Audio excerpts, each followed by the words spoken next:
Hello, ഇന്ന് നമ്മൾ പഠിക്കാൻ പോകുന്നത് ഷെയർഖാൻ്റെ വെബ്സൈറ്റിനെ കുറിച്ചാണ്. അപ്പോൾ എല്ലാവരും ലാപ്ടോപ്പൊക്കെ ഓപ്പണാക്കി നെറ്റൊക്കെ ഓണാക്കി നല്ല റെഡി ആയിട്ടിരുന്നോളൂ. നമ്മളിപ്പോൾ വീഡിയോയിലേക്ക് പോവാണ്. ഓക്കെ, അപ്പോൾ എൻ്റെ പേര് Jineshma. Welcome back to another video.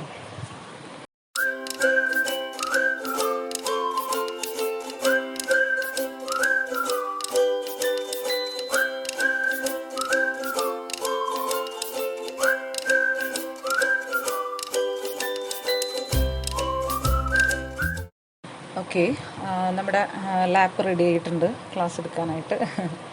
അപ്പോൾ ആദ്യം നമ്മുടെ ഗൂഗിൾ ക്രോം ഓപ്പൺ ആക്കുക. അതിൽ ഓൾറെഡി ഷെയർഖാൻ്റെ വെബ്സൈറ്റ് ഉണ്ട്, പക്ഷേ എന്നിരുന്നാലും നമുക്കത് ടൈപ്പ് ചെയ്തിട്ട് എടുക്കാം. www.sharekhan.com എൻ്റർ കൊടുത്തു കഴിഞ്ഞാൽ നമ്മുടെ സെർച്ച് ബോക്സ് ഓപ്പണായി. നമ്മുടെ വെബ്സൈറ്റ് ഇവിടെ ഓപ്പൺ ആയിട്ടുണ്ട്. ഇതിൽ ലോഗിൻ ട്രേഡ് എന്നത് കൊടുത്തു കഴിഞ്ഞാൽ നമ്മുടെ ലോഗിൻ വിൻഡോ ഓപ്പൺ ആവും. ഇതിൽ നമ്മുടെ ലോഗിൻ ഐ ഡി കൊടുക്കുക. അതിനുശേഷം നമ്മുടെ പാസ്വേഡ് ഇവിടെ ടൈപ്പ് ചെയ്ത് കൊടുക്കുക. ഓക്കെ, നമ്മുടെ സൈറ്റ് ഓപ്പണായി. ഇതിപ്പോൾ എല്ലാതും ഇതിൽ നമ്മൾ പറയണില്ല, കാരണം ഇതിലിപ്പോൾ എല്ലാതും ആവശ്യം ഉള്ളതും ഇല്ലാത്തതായിട്ടുള്ള എല്ലാതും ഇതിലുണ്ടാവും. അതെപ്പോഴും നമുക്ക് യൂസ് ചെയ്യുന്നതായിരിക്കില്ല. സോ നമ്മുടെ ഇപ്പോൾ നമുക്ക് എമർജൻസി ആയിട്ട് നമുക്ക് യൂസ് ചെയ്യുന്ന കുറച്ച് കീസാണ് നമ്മളിപ്പോൾ ഇവിടെ പരിചയപ്പെടുന്നത്. ഫസ്റ്റ് പോർട്ട്ഫോളിയോ എന്ന് പറഞ്ഞു കഴിഞ്ഞാൽ നമ്മുടെ കറണ്ട് ഇൻവെസ്റ്റ്മെൻറ്റ് വാല്യൂ, അതുപോലെ ഇപ്പോഴത്തെ കറണ്ട് റേറ്റ്, നമ്മൾ ഇൻവെസ്റ്റ് ചെയ്ത റേറ്റും, അതുപോലെ തന്നെ ഇപ്പോൾ നമ്മുടെ കയ്യിൽ ഉള്ള മാർക്കറ്റ് റേറ്റുമാണ് ഇവിടെ ഡിഫറൻസ് ആണ് ഇവിടെ കാണുന്നത്. അതുപോലെ തന്നെ ഇതൊരു ഡെമോ അക്കൗണ്ടാണ് കേട്ടോ. ഓക്കെ, പിന്നെ ഇന്നത്തെ P&L, ഇന്നത്തെ ലോസ് കാര്യങ്ങൾ, അങ്ങനെയുള്ളതൊക്കെയാണ് ഇവിടെ നമുക്ക് കാണുന്നത്. ഇപ്പോൾ നമ്മുടെ കയ്യിലുള്ള ഇക്വിറ്റി ബാലൻസും ഇവിടെ അവൈലബിൾ ആണ്. പിന്നെ ഇതിൽ കാണിക്കുന്നത് പിന്നെ അങ്ങനെ എല്ലാതും എമർജൻസി ആയിട്ട് വരുന്നില്ല. ഇത് ഡെറിവേറ്റീവ്സ്, അതുപോലെ കറൻസി, എല്ലാത്തിൻ്റെയാണ് ഇവിടെ കാണിക്കുന്നത്. ഇപ്പോൾ നമുക്കിപ്പോൾ ഇക്വിറ്റിയാണ് നമ്മളിപ്പോൾ ഇവിടെ ഇന്ന് കൂടുതൽ നോക്കുന്നത്. ഓക്കെ, ഇനി നെക്സ്റ്റ് പറയുന്നത് അക്കൗണ്ടാണ്. അക്കൗണ്ട് എന്ന് വെച്ച് കഴിഞ്ഞാൽ അക്കൗണ്ടിൻ്റെ ഫുൾ ഡീറ്റെയിൽസ് നമുക്കിവിടെ അവൈലബിൾ ആണ്. നമ്മുടെ അക്കൗണ്ട്, ബാങ്കിൻ്റെ ഡീറ്റെയിൽസ്, അതുപോലെ തന്നെ നമ്മുടെ ട്രേഡ്, നമ്മൾ ഇക്വിറ്റി ആണെന്ന് പറഞ്ഞല്ലോ. അപ്പോൾ ഇക്വിറ്റിയിലാണ് നമ്മൾ ക്യാഷ് ഇടുന്നത്. ഫസ്റ്റ് നമുക്ക് UPI ID, നമ്മുടെ UPI ID നമുക്ക് ഏതെങ്കിലും കൊടുത്തു കഴിഞ്ഞാൽ നമ്മുടെ UPI ID എന്ന് പറഞ്ഞു കഴിഞ്ഞാൽ നമ്മുടെ നെറ്റ് ബാങ്കിങ്ങിൽ, അതായത് ഇപ്പോൾ ഗൂഗിൾ പേ, Paytm, ആമസോൺ പേ, ഇങ്ങനത്തെ കുറച്ച് പേയ്മെൻറ്റ്സ് ചെയ്യാവുന്ന ആപ്പുകളുണ്ട്. ഇത് ആപ്പുകളുടെ പ്രൊമോഷനല്ല, എന്നിരുന്നാലും ഞാനത് ജസ്റ്റ് ഒന്ന് പരിചയപ്പെടുത്തുകയാണ്. ഇങ്ങനത്തെ ആപ്പുകളുണ്ട്. അവിടെ നമുക്ക് UPI ID ഉണ്ടെങ്കിൽ ആ UPI ID വഴി നമുക്ക് ഫണ്ട് ട്രാൻസ്ഫർ ചെയ്യാം. നമുക്കിപ്പോൾ ഇവിടെ ഒരു 50,000 നമുക്ക് കൊടുക്കാം. ഇനി ട്രാൻസ്ഫർ ഫണ്ട് എന്ന് ക്ലിക്ക് ചെയ്ത് കഴിഞ്ഞാൽ നമുക്കിവിടെ ഉണ്ട് ട്രാൻസ്ഫർ ഫണ്ട്. ക്ലിക്ക് ചെയ്ത് കഴിഞ്ഞാൽ നമുക്ക് ഫണ്ട്, നമ്മുടെ UPI ID ഏതാണോ അത് ആ ആപ്പിലേക്ക് നമ്മുടെ ഫണ്ട് ട്രാൻസ്ഫർ ചെയ്യാനുള്ള റിക്വസ്റ്റ് പോവും. അതല്ല, നെറ്റ് ബാങ്കിങ് ആണ് നമ്മൾ സജസ്റ്റ് ചെയ്യണമെങ്കിൽ നെറ്റ് ബാങ്കിങ് ക്ലിക്ക് ചെയ്തതിന് ശേഷം ഇവിടെ എമൗണ്ട് നമ്മൾ കൊടുത്തിട്ടുണ്ട്. ട്രാൻസ്ഫർ ഫണ്ട് എന്ന് കൊടുത്തു കഴിഞ്ഞാൽ നമ്മുടെ അക്കൗണ്ടിലേക്ക്, നമ്മുടെ നെറ്റ് ബാങ്കിങ്ങിലേക്ക് ഇതിൻ്റെ റിക്വസ്റ്റ് പോകും. ഓക്കെ, ഇനി അതുപോലെ തന്നെ വിഡ്രോ ചെയ്യാനാണെങ്കിൽ ഇക്വിറ്റി ടു ബാങ്ക് എന്ന് സെലക്ട് ചെയ്തതിന് ശേഷം ഒരു 5,000 നമുക്ക് കൊടുക്കാം. 5,000 നമ്മൾ വിഡ്രോ ചെയ്യാൻ ആയിട്ട് നമ്മൾ കൊടുത്തു. ഇവിടെ വിഡ്രോ ഫണ്ട് എന്ന് കൊടുക്കുക. ഇനി അതല്ല, ചെക്കായിട്ടാണ് നമുക്ക് വിഡ്രോ ചെയ്യണമെങ്കിൽ ഇവിടെ ടിക്ക് കൊടുത്തതിന് ശേഷം വിഡ്രോ ചെയ്യുക. ചെക്കായിട്ട് മാക്സിമം എടുക്കാതിരിക്കുകയായിരിക്കും നല്ലത്, കാരണം അത് ഫണ്ട് കിട്ടാനായിട്ട് ചിലപ്പോൾ കുറച്ച് ലേറ്റ് ആവും. ഇത് ക്ലിക്ക് കൊടുത്തില്ല എങ്കിൽ നമുക്ക് NEFT ആയിട്ട് നമുക്കിത് എടുക്കാനായിട്ട് സാധിക്കും. അപ്പോൾ ഉടനടി ഇന്ന് റിക്വസ്റ്റ് കൊടുത്താൽ നാളെ നമ്മുടെ അക്കൗണ്ടിലേക്ക് ആ ക്യാഷ് വരുന്നതായിരിക്കും. സോ എല്ലാവരും ഇത് ക്ലിക്ക് ചെയ്യാതെ തന്നെ ഫണ്ട് ട്രാൻസ്ഫർ ചെയ്യാൻ ശ്രദ്ധിക്കുക. അപ്പോൾ നമ്മുടെ ബാങ്കിലേക്ക് ഓട്ടോമാറ്റിക്കായിട്ട് NEFT ആയിട്ട് ട്രാൻസ്ഫർ ആകുന്നതായിരിക്കും. ഓക്കെ, ഇനി നെക്സ്റ്റ് ഇതിൽ പറയണത് മാർക്കറ്റ് വാച്ചാണ്. മാർക്കറ്റ് വാച്ച് എന്ന് പറഞ്ഞു കഴിഞ്ഞാൽ നമുക്ക് പുതിയ ഒരു മാർക്കറ്റ് വാച്ച് ക്രിയേറ്റ് ചെയ്യാം. ഇവിടെ ഓൾറെഡി ഉള്ളത് അവിടെ കിടന്നോട്ടെ. ഓൾറെഡി നമുക്ക് ഡിലീറ്റ് ചെയ്യണമെങ്കിൽ അതിൽ ഡിലീറ്റ് ഓപ്ഷൻ ഉണ്ട്, ഡിലീറ്റ് ചെയ്യാം. ഇപ്പം നമുക്ക് ഒരു വാച്ച് ലിസ്റ്റ് ക്രിയേറ്റ് ചെയ്യാം. അതിനെ ക്രിയേറ്റ് വാച്ച് ലിസ്റ്റ് ഒന്നുകൂടി കാണിച്ചു തരാം. ക്രിയേറ്റ് വാച്ച് ലിസ്റ്റ് എടുത്തതിന് ശേഷം നമ്മുടെ ഒരു പേര് കൊടുക്കുക. അത് ജസ്റ്റ് ഹോൾഡിങ്സ് എന്ന് കൊടുത്തിട്ടുണ്ട്. ഓക്കെ കൊടുക്കാം. ഓൾറെഡി നമ്മുടെ മാർക്കറ്റ് വാച്ച്, പുതിയൊരു മാർക്കറ്റ് വാച്ച് ഇവിടെ ക്രിയേറ്റ് ആയി. മനസ്സിലാവണില്ലേ? അപ്പോൾ നമ്മുടെ മാർക്കറ്റ് വാച്ച് ഇവിടെ ക്രിയേറ്റ് ആയി.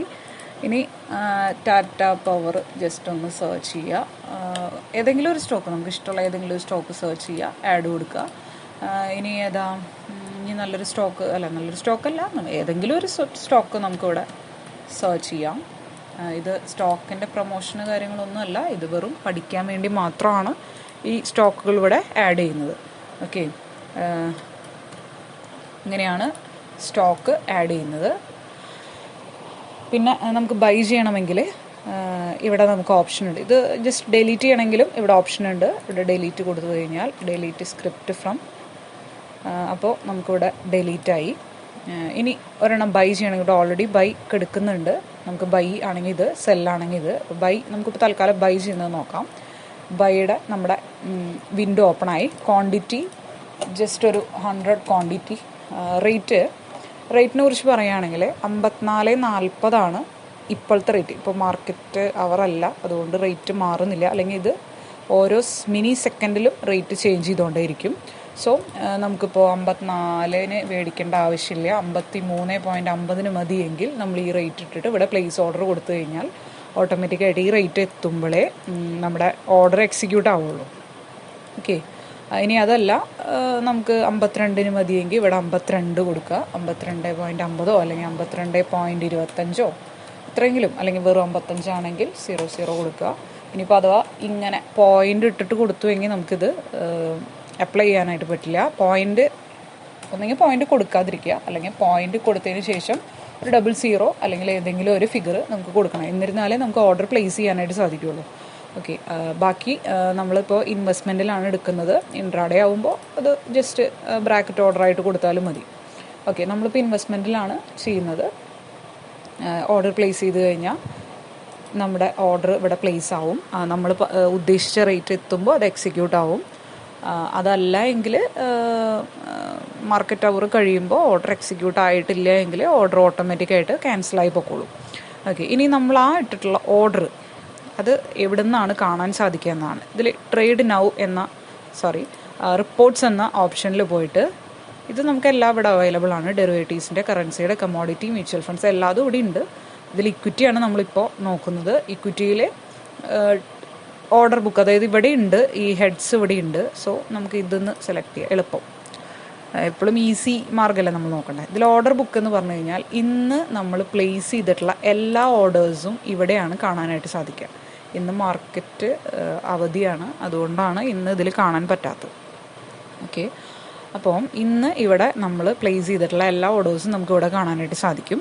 ടേൺ ഓവർ എന്ന് പറഞ്ഞു കഴിഞ്ഞാൽ ഇന്ന് എക്സിക്യൂട്ട് ആയിട്ടുള്ള ഓർഡേഴ്സാണ് ഇവിടെ കാണാനായിട്ട് സാധിക്കുക. ഇതാണ് ടേൺ ഓവർ.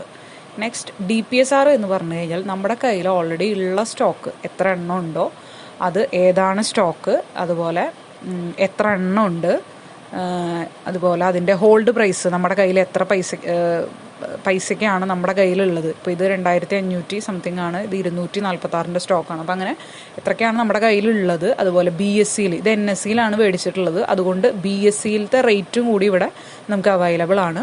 അതുപോലെ തന്നെ ഇപ്പോഴത്തെ മാർക്കറ്റ് റേറ്റ് നമുക്ക് ഇവിടെ കാണാനായിട്ട് സാധിക്കും. അതുപോലെ P&L, അതായത് ഇപ്പോൾ പ്രോഫിറ്റ് ആണോ ലോസ് ആണോ എന്ന് നമുക്ക് ഇവിടെ നോക്കിക്കഴിഞ്ഞാൽ അറിയാനായിട്ട് സാധിക്കും.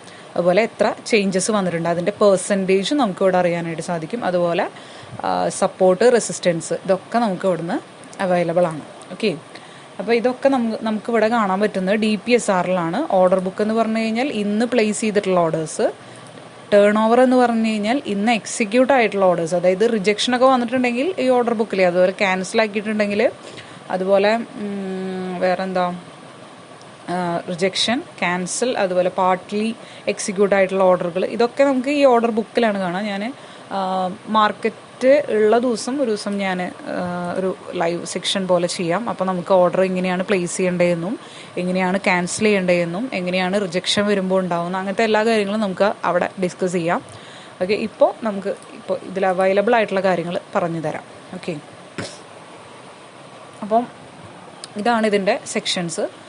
പിന്നെ ലിമിറ്റ് സ്റ്റേറ്റ്മെൻറ്റ് എന്ന് പറഞ്ഞു കഴിഞ്ഞാൽ ഇതിന് ലിമിറ്റ് സ്റ്റേറ്റ്മെൻറ്റ് എന്ന് പറഞ്ഞാൽ നമുക്ക് സെറ്റിൽമെൻറ്റ് ആവാതെ, ഇപ്പോൾ ഇതിൽ കറൻറ്റ് ക്യാഷ് ബാലൻസ് എന്ന് പറഞ്ഞിട്ട് 41,631 എന്നാണ് കറൻറ്റ് ബാലൻസ് കാണിക്കുന്നത്. പക്ഷേ ആക്ച്വലി ഇത്ര ബാലൻസ് ഉണ്ടായിരിക്കില്ല. കാരണം ഇതിൻ്റെ പ്രീവിയസ് സെറ്റിൽമെൻറ്റ് ലിമിറ്റ് കഴിഞ്ഞിട്ടില്ല. അപ്പോൾ ഒരു 12,000 കൂടി ഇതിന്ന് കട്ടാവേണ്ടതായിട്ടുണ്ട്. പ്രീവിയസ് സെറ്റിൽമെൻറ്റ് കഴിയാത്ത എമൗണ്ടുകൾ ഉണ്ട് ഇതിൽ. ഓക്കെ, അപ്പോൾ സെറ്റിൽമെൻറ്റ് കഴിഞ്ഞിട്ടുള്ള എമൗണ്ട് ഇപ്പോൾ ഏകദേശം ഈ ഒരു റേറ്റിന് വരും. അത് നമുക്ക് ഷാർപ്പായിട്ട് കാണണമെങ്കിൽ നമുക്ക് ഈ ക്വിക്ക് വ്യൂവിൽ പോയിട്ട് ലെഡ്ജർ എടുത്തു കഴിഞ്ഞാൽ നമുക്കിവിടെ ഇത് അവൈലബിൾ ആണ് ലെഡ്ജർ. ഇതിൻ്റെ ഓരോ സെക്ഷനും നമുക്ക് നിങ്ങൾ വെറുതെ ഇരിക്കുമ്പോൾ ജസ്റ്റ് ഒന്ന് എടുത്തു നോക്കി കഴിഞ്ഞാൽ എല്ലാതും എന്താണെന്നുള്ളത് നമുക്ക് മനസ്സിലാവും. ഇപ്പോൾ ഇത് നോക്കിക്കഴിഞ്ഞാൽ നമ്മൾ ആഡ് ചെയ്തിട്ടുള്ള ഫണ്ടും എന്തെങ്കിലും വിഡ്രോ ചെയ്തിട്ടുണ്ടെങ്കിൽ അതും, അതുപോലെ തന്നെ നമ്മുടെ എന്തെങ്കിലും നമ്മൾ മേടിച്ചിട്ടുണ്ടെങ്കിൽ നമ്മൾ ബൈ ചെയ്ത സ്റ്റോക്ക്, അപ്പോൾ അത് ലെസ് ചെയ്തിട്ടുള്ള എമൗണ്ട് ഇവിടെ കാണിക്കാം. ഇപ്പോൾ ഇതിൽ മൈനസ് ബാലൻസിലാണ് കിടക്കുന്നത്. കാരണം കഴിഞ്ഞ ദിവസം എടുത്ത സ്റ്റോക്ക് കുറച്ച് കൂടുതൽ എടുത്തുപോയി. അതുകൊണ്ട് ഇതിൽ 2,271 രൂപ കൂടി ഇതിലേക്ക് ആഡ് ചെയ്യേണ്ട ആവശ്യമുണ്ട്. അത് ഒരു 2 ദിവസത്തിനുള്ളിൽ നമുക്ക് ആഡ് ചെയ്താൽ മതി. നമ്മളിപ്പോൾ നേരത്തെ ഇവിടെ കണ്ട ഈ ബാലൻസ് ഉണ്ടല്ലോ, ലിമിറ്റ് സ്റ്റേറ്റ്മെൻറ്റിൽ ബാലൻസ് ഉള്ളത് കൊണ്ട് നമ്മളിവിടെ എടുത്തു. പക്ഷേ അത് നെഗറ്റീവിലേക്ക് മൈനസിലേക്ക് പോയിട്ടുണ്ട്. അത് 2 ദിവസത്തിനുള്ളിൽ അടച്ചു കഴിഞ്ഞാൽ നമ്മുടെ ഇത് പോവും. അതല്ല എങ്കിൽ നമ്മുടെ കയ്യിലുള്ള സ്റ്റോക്ക് ഏതെങ്കിലും സെല്ല് ചെയ്താലും മതി. ഞാൻ ഈ വിൻഡോ എടുത്ത സ്ഥിതിക്ക് ജസ്റ്റ് ഒന്ന് ഇതൊന്ന് പറഞ്ഞു പോയി. ഇതിൽ നമ്മൾ ഹോൾഡ് ചെയ്തിട്ടുള്ള ഷെയറുകൾ ഒക്കെ നമുക്ക് കാണണമെങ്കിലുള്ള ഓരോ ഭാഗങ്ങളാണ്. അതുപോലെ തന്നെ നമുക്ക് ട്രേഡ് ലിസ്റ്റിംഗ് സമ്മറി, നമ്മൾ കഴിഞ്ഞ ദിവസം മേടിച്ചിട്ടുള്ള എല്ലാ ഷെയർസിനെ കുറിച്ചിട്ടും അതിൽ എത്ര ബ്രോക്കറേജ് കൊടുത്തിട്ടുണ്ട് എന്നുള്ള വിവരങ്ങളാണ് ഇതിൽ കാണുന്നത്. അപ്പോൾ അതൊക്കെ നമുക്കിതിൽ സെർച്ച് ചെയ്യാം. അതുപോലെ ടാക്സ് ആൻഡ് P&L എന്ന് പറഞ്ഞു കഴിഞ്ഞാൽ നമുക്ക് എന്തെങ്കിലും പ്രോഫിറ്റ് കിട്ടിയിട്ടുണ്ടെങ്കിൽ അങ്ങനെയുള്ള കാര്യങ്ങളും, പിന്നെ അതുപോലെ തന്നെ എത്ര ടാക്സ് കാര്യങ്ങൾ അങ്ങനെയൊക്കെ അടച്ചിട്ടുള്ളതൊക്കെ നമുക്ക് ടാക്സ് ആൻഡ് P&L നമുക്ക് കിട്ടും. അങ്ങനെയുള്ള കാര്യങ്ങളാണ് ഈ ഒരു സെക്ഷനിലുള്ളത്. ഇതൊക്കെ നമുക്ക് ജസ്റ്റ് നോക്കിയാൽ അറിയാവുന്നതേ ഉള്ളൂ. സോ നമുക്ക് നേരത്തെ ചെയ്തുകൊണ്ടിരിക്കുന്നത് കംപ്ലീറ്റ് ചെയ്യാം.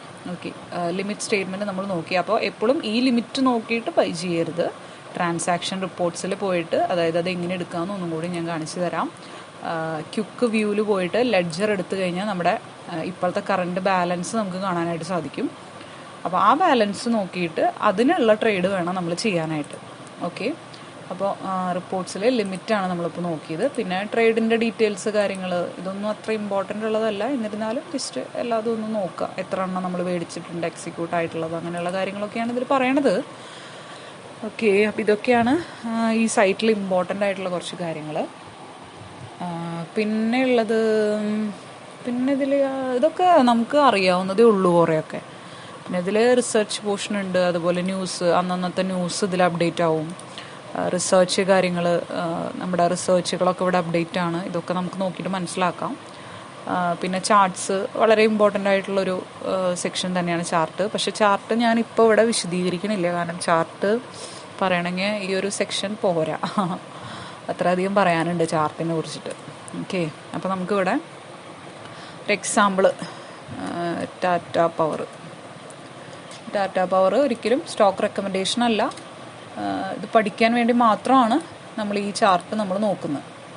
ഇതിൽ നമുക്ക് ക്യാൻഡിൽ ചാർട്ട് അവൈലബിൾ ആണ്. അതുപോലെ ഒരുപാട് തരം ചാർട്ടുകൾ അവൈലബിൾ ആണ് ഇതിൽ. ഇപ്പോൾ ഞാൻ കൂടുതലായിട്ട് യൂസ് ചെയ്യുന്നത് ഹെയ്ക്കിൻ എന്ന് പറഞ്ഞിട്ടുള്ളൊരു ചാർട്ടാണ്. ഇതിനെക്കുറിച്ചൊക്കെ നമുക്ക് ഡീറ്റെയിൽ ആയിട്ട് ചെയ്യാം. ഇപ്പോൾ കോമൺ ആയിട്ടുള്ള ക്യാൻഡിൽ ചാർട്ടിൽ നമുക്ക് നോക്കിയിട്ട് സ്റ്റോക്കുകൾ നമുക്ക് ബൈ ചെയ്യാനും സെല് ചെയ്യാനും ഈ ഒരു ഇതൊക്കെ ഈ ചാർട്ടൊക്കെ നോക്കിയിട്ട് ഇതൊക്കെ ഒരുപാടുണ്ട്. ഇത് നമുക്ക് വരും സെക്ഷനുകളിൽ നമുക്കിതൊക്കെ ഡിസ്കസ് ചെയ്യാം. അപ്പോൾ ഞാൻ യൂസ് ചെയ്യുന്ന ഹെയ്ക്കിൻ ചാർട്ടിൻ്റെ ഒരു ബെനിഫിറ്റ് എന്ന് പറഞ്ഞു കഴിഞ്ഞാൽ ജസ്റ്റ് ഒന്ന് വേണമെങ്കിൽ പറയാം. ഓക്കെ, ഇപ്പോൾ ഈ ചാർട്ട് നമുക്ക് കാണുമ്പോൾ കണ്ടോ, ഈ ഒരു സെക്ഷൻ ഇത് നമുക്ക് ഇവിടെ നിന്നേ ബൈ ചെയ്ത്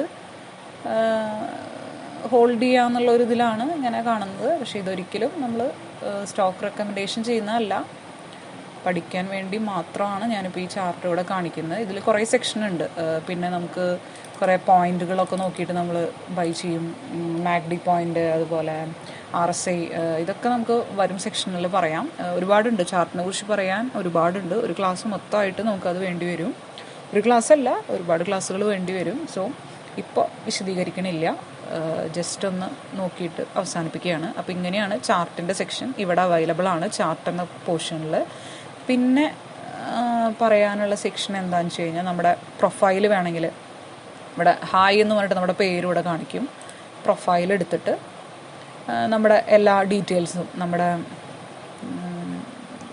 പേഴ്സണൽ ഡീറ്റെയിൽസ് എല്ലാം തന്നെ ഇവിടെ സൈഡ് കോളത്തിലുണ്ടായിരിക്കും. നമ്മുടെ ഏത് ബ്രാഞ്ചിലാണ് ഓപ്പൺ ചെയ്ത ബ്രാഞ്ചിൻ്റെ ഡീറ്റെയിൽസ് അങ്ങനെയുള്ള കാര്യങ്ങളൊക്കെ ഇവിടെ ഉണ്ടായിരിക്കും. അതുപോലെ DP പ്രൊഫൈൽ എന്ന് പറഞ്ഞു കഴിഞ്ഞാലും അതിലും നമ്മുടെ DP, അതായത് നമ്മുടെ അക്കൗണ്ടിൻ്റെ കാര്യങ്ങളൊക്കെ ഇവിടെ ഉണ്ടാവും. അതുപോലെ ബാങ്ക് അക്കൗണ്ടിൻ്റെ കാര്യങ്ങൾ ഇവിടെ, ബാങ്ക് ഡീറ്റെയിൽസ്, പിന്നെ മ്യൂച്വൽ ഫണ്ടിൻ്റെ കാര്യങ്ങൾ, ഫാക്ചർ ഡീറ്റെയിൽസ്, അങ്ങനെ എല്ലാതും ഉണ്ടായിരിക്കും. ഇതിൽ നമ്മുടെ എല്ലാ കാര്യങ്ങളും ഡീറ്റെയിൽസ് എല്ലാതും ഇതിൽ അവൈലബിൾ ആണ്. അതുപോലെ ബ്രാഞ്ചിൻ്റെ ഏത് ഇതിലാണ് ഉള്ളത്, അതായത് ഏത് ബ്രാഞ്ചിലാണ് നമ്മുടെ അക്കൗണ്ട് ഓപ്പൺ ആക്കിയിട്ടുള്ളത്, അവിടുത്തെ മെയിൽ ID, വ്യക്തിയുടെ പേര്, അതുപോലെ തന്നെ ഫോൺ നമ്പർ കാര്യങ്ങളൊക്കെ ഇവിടെ നമുക്ക് അവൈലബിൾ ആണ്. അപ്പോൾ ഇങ്ങനെയുള്ള കാര്യങ്ങളാണ് പ്രൊഫൈൽ എന്ന് പറഞ്ഞ് കിട്ടുന്നത്. പിന്നെ നമുക്ക് ഒരു ഇമ്പോർട്ടൻ്റ് ആയിട്ടുള്ളൊരു കാര്യമാണ്, നമുക്ക് എന്തെങ്കിലും മൊബൈൽ നമ്പർ ചേഞ്ച് ചെയ്യേണ്ടി വരിക, അങ്ങനെ എന്തെങ്കിലും നിസ്സാര കാര്യങ്ങളൊക്കെ വരികയാണെങ്കിൽ നമുക്ക് ഇവിടെ എഡിറ്റ് എന്ന് പറഞ്ഞിട്ടുള്ള ഓപ്ഷൻ ഉണ്ട്. ഇവിടെ എഡിറ്റിൽ പോയിട്ട് ഓൾറെഡി ഇന്ത്യൻ ആണ് വന്ന് കിടക്കുന്നത്. പിന്നെ നമ്മുടെ മൊബൈൽ നമ്പർ ഇവിടെ ടൈപ്പ് ചെയ്യുക, റിലേഷൻ നമ്മുടെ സ്വന്തമാണെങ്കിൽ സെൽഫ് കൊടുക്കുക, പിന്നെ അപ്ഡേറ്റ് വെരിഫൈ കൊടുത്തു കഴിഞ്ഞാൽ ഒരു OTP വരും. OTP വെരിഫൈ ചെയ്താൽ നമുക്ക് തന്നെ മൊബൈൽ നമുക്ക് ചേഞ്ച് ചെയ്യാവുന്നതേ ഉള്ളൂ. അപ്പോൾ അങ്ങനെയുള്ള കാര്യങ്ങളൊക്കെയാണ് ഇപ്പോൾ ഇതിൽ മെയിനായിട്ടുള്ള സെക്ഷൻസ്. അപ്പം നെക്സ്റ്റ് വീഡിയോയിൽ കാണാം. ഇതൊക്കെ എല്ലാവരും ജസ്റ്റൊക്കെ ഒന്ന് ഓപ്പൺ ആക്കി ഒപ്പം ലാപ്ടോപ്പും വെച്ച് ചെയ്ത് നോക്കുകയാണെങ്കിൽ പെട്ടെന്ന് തന്നെ നമുക്കിതെല്ലാം എളുപ്പത്തിൽ തന്നെ പഠിക്കാൻ സാധിക്കുന്നതായിരിക്കും. സോ നമ്മുടെ ഇന്നത്തെ സെക്ഷൻ ഇവിടെ അവസാനിപ്പിക്കുകയാണ്. അപ്പോൾ അടുത്ത വീഡിയോയിൽ കാണാം. Okay, by.